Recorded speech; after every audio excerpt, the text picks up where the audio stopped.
बालेश्वर जिला सोर थाना कुरुड़ा गाँव में 3 दिन अटक रखा तमिलनाडुर 3 जन युवकों को उद्धार करिछि पुलिस। गाँवर गौरदास पुओ संजय दास तमिलनाडु रे एक सूताकल काम करुथिले। गत 14 तारिख में सूताकल निकटस्थ एक केनालरू तांको मृतदेह उद्धार करा जायथिला। तमिलनाडु पुलिस एक सरकारी आंबुलांस जोगे संजय मृतदेह सोर पठाइथिला। सोमवार दिन आंबुलांस गाँव में पहुंचवा परे गाँ लोके आंबुलांस ड्राइवर एवं सांगरे आसिथिबा 3 जन को अटक रखिथिले।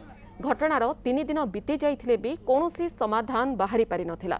तेबे आज बाहानागा तहसिलदार 2 प्लाटून पुलिस फोर्स एमानकु उद्धार करने को पहुंची भी विफल होइछन्ते। पुलिस सह गाँ लोकंकर धस्ताधस्ती होइछे। स्थानीय सरपंच एवं तहसिलदार मध्य आलोचना पर पुलिस संजय को नहीं ठेकादार को गिरफ करथिला। फଳରେ गाँ लोके 3 जन को छाड़िछन्ते।